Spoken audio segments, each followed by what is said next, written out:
The auditorium lights dimmed, casting the stage in a soft golden glow. Rows of parents leaned forward, cameras in hand, hearts swelling with pride. Sequin costumes glittered, the orchestra swelled, and one by one the dancers floated across the polished floor. This was a night of elegance, of talent, of years of practice culminating in graceful movements. But for one family, it would become the night everything shattered. Her name was Anna Walsh, 14 years old, a girl whose life revolved around ballet shoes, rehearsals, and the dream of one day standing under brighter lights. To her friends, she was shy but determined. To her teachers, a student with rare discipline. To her parents, their little girl who loved to spin in the living room until she fell laughing to the floor. Anna had trained for months for this regional competition. The stakes were high: scholarships, recognition, the chance to climb higher in a world that demanded perfection. She arrived with her mother early that morning, her hair pinned tightly, her costume folded neatly in a garment bag. Backstage, she stretched quietly, earbuds in, blocking out the chatter of other dancers. Her performance time was set for the afternoon. Witnesses remember her final rehearsal. She moved with precision, her arms fluid, her leaps sharp. She bowed, smiled faintly, and slipped away backstage. That was the last time anyone saw her step onto that stage. The hours passed. Performances came and went. When Anna's name was called, she did not appear. Judges glanced at one another. An announcement repeated her name. Still nothing. Backstage, her bag sat untouched, her phone inside, her street clothes folded neatly. It was as though she had walked into the wings and simply evaporated. At first, the staff thought it was nerves. Perhaps she had slipped out of the restroom. Perhaps she was ill. But when her mother checked, panic set in. Anna was nowhere. Not in the restroom, not in the lobby, not in the parking lot. The building was searched. Exits checked. Security footage reviewed. A young girl in a leotard, hair pulled into a bun, walked down a hallway, and then vanished from view. The competition continued that day, but for the Walsh family, the music and applause became hollow noise. Police were called. Flyers were printed by evening. The crowd of dancers whispered nervously. Parents held their children closer. A girl had gone missing in a place that should have been safe, a ballet competition filled with parents, teachers, judges, and staff. The auditorium emptied. Cars pulled away. But one car stayed, headlights off, a mother sitting inside gripping the steering wheel, staring at the doors, waiting for her daughter to reappear. She never did. That night marked the beginning of a mystery that would grip a community for months. A girl in a costume, prepared to dance, had vanished. No trace, no explanation, and it would remain that way for 8 agonizing months. Until one morning, at a landfill on the edge of town, workers made a discovery that turned stomachs and shattered illusions of safety forever. The search began within minutes of Anna's disappearance. At first, it was the staff of the competition hall combining restrooms and backstage corridors. Then it grew larger, police officers sweeping through parking lots, volunteers calling her name in the streets around the venue. By nightfall, the auditorium was deserted except for detectives and forensic teams. The echoes of applause had been replaced by the scrape of evidence bags and the whir of security cameras being rewound frame by frame. What they saw was chilling in its simplicity. On camera, Anna was captured walking down a side hallway backstage, alone. She carried nothing in her hands. Her costume was still on, her dance slippers tied at her feet. She turned a corner out of view. She never reappeared. That was the last trace of her alive. The building itself became the first suspect. Every room was searched, every storage closet opened, every stairwell inspected. Dogs were brought in, noses pressed to the polished floors and cement walls. They picked up her scent, followed it into the same side hallway, and then lost it as if it dissolved into the air. Police set up a command post. Flyers with her photo spread quickly. Missing Anna Walsh, age 14. Her classmates broke down in tears. Teachers struggled to explain the unexplainable. Reporters crowded the front steps of the venue, lights flashing, microphones thrust toward anyone willing to talk. Her mother stood before the cameras, her voice shaking. She was supposed to dance today. She was supposed to come home with me. Please, if you've seen her, help us. In the first days, hope drove the search. Officers checked every nearby business. Gas stations, diners, motels, each one combed for surveillance footage for sightings of a girl in a ballet leotard or a bun pulled tight against her head. Witnesses came forward. Some claimed to have seen her walking quickly near a bus stop.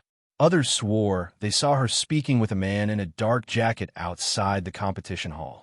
Each lead sparked a frenzy of activity, and each one ended in disappointment.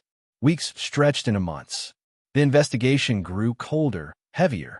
Detectives interviewed competitors, coaches, and parents again and again. No one had seen anything unusual. No one admitted to hearing a scream, a struggle, or even a door closing out of place. Anna had simply melted into the shadows. Then came the theories. Some whispered about abduction. Could someone have lured her out of the building, promising help, offering escape? Others feared trafficking, the word that hung in the air like poison. It was not unheard of for predators to target young girls at public venues, slipping through the chaos unnoticed. Another theory suggested she had run away, but those who knew Anna dismissed it immediately. She had no history of rebellion, no desire to leave her family behind. Her life was ballet, and she had been preparing for that performance for months. Why disappear at the very moment she was supposed to shine?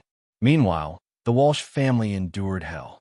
Their home became both a shrine and headquarters. Photos of Anna in costumes lined the mantel. Detectives came and went, leaving behind files and grim expressions.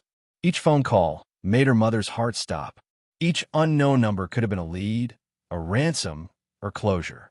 But the phone brought none of those. The community rallied. Candlelight vigils were held on the steps of the auditorium. Ballet classmates danced in her honor, leaving flowers on the stage where she was last meant to perform. Posters faded on telephone poles as seasons changed. Rain washed away ink. The world outside moved on. But for her family, time stood still. 8 months of silence is not silence at all. It is the sound of clocks ticking louder than ever, of unanswered questions replaying endlessly. It is the weight of holidays passing with an empty chair at the table. Birthdays are celebrated with cake that no one eats. By the 7th month, detectives admitted what the family had feared. The chances of finding Anna alive had grown slim. The words hung heavy in the air, unspoken but clear. For her parents, hope became both comfort and torture. And then came the landfill. It was a gray morning when workers sorting through piles of refuse at the county landfill noticed something strange. At first it looked ordinary, a bag torn open by machinery. But inside was fabric, delicate, shimmering faintly beneath dirt and grime. A ballet costume. Sequins dulled, fabric stained. Near it, something smaller, heartbreaking in its innocence. A single ballet slipper, the ribbon torn. Police were called immediately. The site was sealed, the area cordoned off. Teams in hazmat suits sifted carefully through the heaps of garbage. Hours stretched into days as the search expanded. And in that landfill, among mountains of waste, more fragments surfaced. A hair ribbon, a scrap of fabric. Items later confirmed to have belonged to Anna. 8 months of silence had ended. But the answers the landfill offered were cruel. The landfill became a crime scene. Floodlights were set up against the gray sky, turning heaps of trash into a grotesque stage.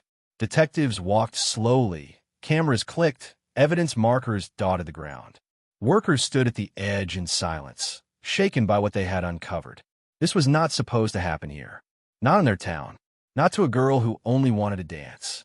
The costume was unmistakable. Photos from the competition confirmed it down to the smallest detail, the sequins, the unique stitching. Her family was brought in to identify the items. Her mother collapsed when she saw them, hands shaking as she reached for the fragment of fabric through plastic evidence. Her father stared at the slipper, his face pale, unable to speak. The find did not end the search. It only deepened the mystery. How had Anna's belongings ended up in a landfill? Was it the work of someone who had wanted to erase evidence, tossing it like garbage to be buried forever? Or was it part of a larger plan, a cruel message left behind by whoever had taken her? Investigators combed through 8 months of disposal records. They traced trucks, routes, times. But garbage is a river, not a timeline. Items merge, shift, vanish under tons of refuse. To pinpoint the exact origin of the bag was nearly impossible. Still, they worked combing records, interviewing drivers, piecing together fragments of movement. Theories began to crystallize. The first was abduction. Many believed Anna had been lured away from the competition by someone she trusted. The footage of her walking calmly down the hallway seemed to support this. She showed no sign of panic, no resistance. Did a familiar voice call her name? Did someone promise help? A ride home? An urgent message? The idea was horrifying, but plausible. The second theory focused on premeditation. Some detectives wondered if Anna had been stalked. Ballet competitions are open to the public. Strangers filter in and out, and predators know where young girls will be. Was she targeted in advance? Her disappearance planned long before she ever stepped on that stage? The third theory was darker still. Trafficking. Some suggested she had been taken not by one person, but by a network, her belongings discarded as a way to sever her identity. To her family, this was the most unbearable thought of all. But not everyone agreed. A few insisted Anna had run away. The pressure of competition, the weight of perfection, it can crush even the strongest spirits. Did she stage her disappearance, discarding her belongings later? Her parents rejected this. She was dedicated. She lived for ballet, her father said. She would never walk away from it. And then there were those who thought the landfill discovery was a cruel trick.